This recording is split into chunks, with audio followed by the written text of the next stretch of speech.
முதலமைச்சர் மு.க. ஸ்டாலின், துணை முதலமைச்சர் உதயநிதி ஸ்டாலின், நீர்வளத்துறை அமைச்சர் துரைமுருகன்,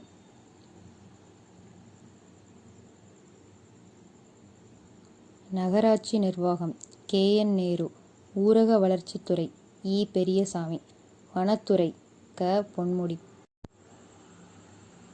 பொதுப்பணித்துறை ஏ. வ. வேலு, வேளாண்மை மற்றும் உழவர் நலத்துறை எம்.ஆர்.கே. பன்னீர்செல்வம், வருவாய்த்துறை மற்றும் பேரிடர் மேலாண்மை துறை கே.எஸ்.ஆர். ராமச்சந்திரா, நிதித்துறை சுற்றுச்சூழல் காலநிலை மாற்றத்துறை அமைச்சர் தங்கம் தென்னரசு, மின்சாரம் கலால் மற்றும் ஆயத்தீர்வை வே. செந்தில் பாலாஜி, சட்டத்துறை எஸ். ரகுபதி, தொழிலாளர் நலன் மற்றும் திறன் மேம்பாட்டுத்துறை சி. வி. கணேசன், உயர்கல்வித்துறை கோவி. செழியன், ஆதி திராவிடர் மற்றும் பழங்குடியினர் நலத்துறை மா. மதிவேந்தன், சிறுபான்மையினர் நலன் மற்றும் வெளிநாடு வாழ் தமிழர் நலத்துறை ஆவடி நாசர், பள்ளிக்கல்வித்துறை அன்பில் மகேஷ் பொய்யாமொழி, பிற்பட்டோர் நலத்துறை சிவ. வி. மெய்யநாதன், இந்து சமய மற்றும் அறநிலையத்துறை பி.கே. சேகர்பாபு, தகவல் தொழில்நுட்பத்துறை பழனிவேல் தியாகராஜன், தொழில்துறை டி.ஆர்.பி. ராஜா, மருத்துவம் மற்றும் மக்கள் நல்வாழ்வுத்துறை மா. சுப்பிரமணியன், வணிக வரி மற்றும் பதிவுத்துறை பி. மூர்த்தி,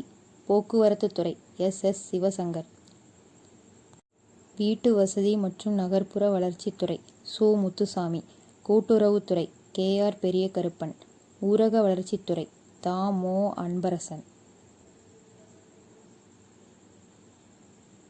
தமிழ் வளர்ச்சி மற்றும் செய்தித்துறை எம்.பி. சாமிநாதன், சமூக நலன் மற்றும் மகளிர் உரிமை தொகை பி. கீதாஜீவன், மீன்வளம் மற்றும் கால்நடை பராமரிப்புத்துறை அனிதா ஆர். ராதாகிருஷ்ணன், பால்வள மேம்பாட்டுத்துறை காதி மற்றும் கிராம தொழில்துறை ர. சக்கரபாணி, கைத்தறி மற்றும் துணிநூல் துறை ஆர். காந்தி,